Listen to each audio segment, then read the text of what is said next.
Les Actes des Apôtres, chapitre 16. Il se rendit ensuite à Derbe et à Lystre. Et voici, il y avait là un disciple nommé Timothée, fils d'une femme juive fidèle et d'un père grec. Les frères de Lystre et d'Icône rendaient de lui un bon témoignage. Paul voulut l'emmener avec lui et, l'ayant pris, il le circoncit à cause des Juifs qui étaient dans ces lieux-là, car tous savaient que son père était grec. En passant par les villes, il recommandait aux frères d'observer les décisions des apôtres et des anciens de Jérusalem. Les églises se fortifiaient dans la foi et augmentaient en nombre de jour en jour. Ayant été empêchés par le Saint-Esprit d'annoncer la parole dans l'Asie, ils traversèrent la Phrygie et le pays de Galatie.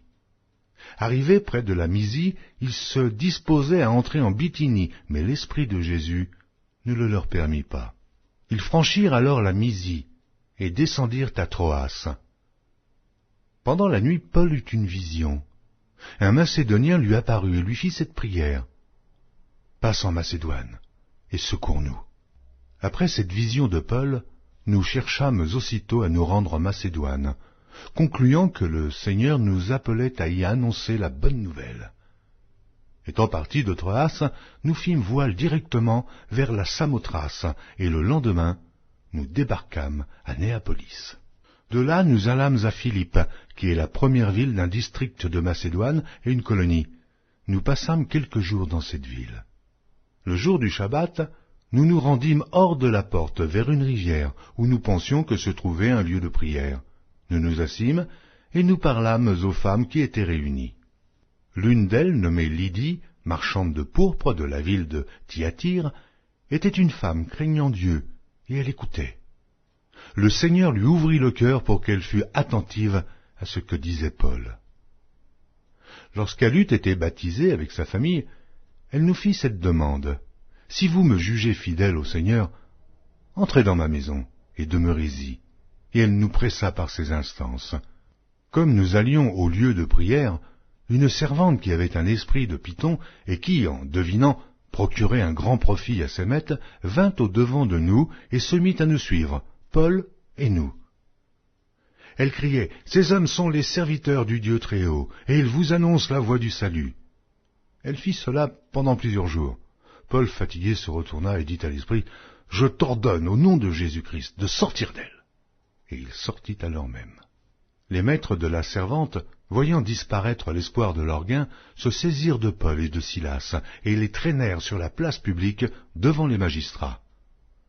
Ils les présentèrent au prêteur en disant, « Ces hommes troublent notre ville, ce sont des Juifs, qui annoncent des coutumes qu'il ne nous est permis ni de recevoir ni de suivre, à nous qui sommes Romains. » La foule se souleva aussi contre eux, et les prêteurs, ayant fait arracher leurs vêtements, ordonnèrent qu'on les battît de verges.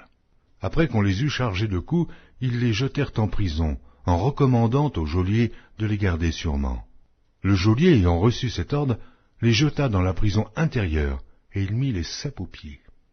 Vers le milieu de la nuit, Paul et Silas priaient et chantaient les louanges de Dieu, et les prisonniers les entendaient. Tout à coup, il se fit un grand tremblement de terre, en sorte que les fondements de la prison furent ébranlés. Au même instant, toutes les portes s'ouvrirent, et les liens de tous les prisonniers furent rompus. Le geôlier se réveilla, et, lorsqu'il vit les portes de la prison ouvertes, il tira son épée et allait se tuer, pensant que les prisonniers s'étaient enfuis. Mais Paul cria d'une voix forte, « Ne te fais point de mal, nous sommes tous ici. » Alors le geôlier, ayant demandé de la lumière, entra précipitamment et se jeta tout tremblant aux pieds de Paul et de Silas. Il les fit sortir et dire, « Seigneur, que faut-il que je fasse pour être sauvé ?» Paul et Silas répondirent, « Crois au Seigneur Jésus, et tu seras sauvé, toi et ta famille. » Et ils lui annoncèrent la parole du Seigneur, ainsi qu'à tous ceux qui étaient dans sa maison. Il les prit avec lui à cette heure même de la nuit. Il lava leurs plaies, et aussitôt il fut baptisé, lui et tous les siens. Les ayant conduits dans son logement, il leur servit à manger, et il se réjouit avec toute sa famille de ce qu'ils avaient cru en Dieu. Quand il fit jour, les prêteurs envoyèrent les licteurs pour dire au geôlier, « Relâche ces hommes. » Et le geôlier annonça la chose à Paul. Les prêteurs ont envoyé dire, « qu'on vous relâcha. Maintenant donc, sortez, et allez en paix. Mais Paul dit aux licteurs, après nous avoir battus de verge publiquement et sans jugement, nous qui sommes Romains, ils nous ont jetés en prison, et maintenant ils nous font sortir secrètement. Il n'en sera pas ainsi. Qu'ils viennent eux-mêmes nous mettre en liberté. Les licteurs rapportèrent ces paroles aux prêteurs, qui furent effrayés en apprenant qu'ils étaient Romains. Ils vinrent les apaiser et les mirent en liberté en les priant de quitter la ville. Quand ils furent sortis de la prison, ils entrèrent chez Lydie et, après avoir vu et exhorté les frères, ils partirent.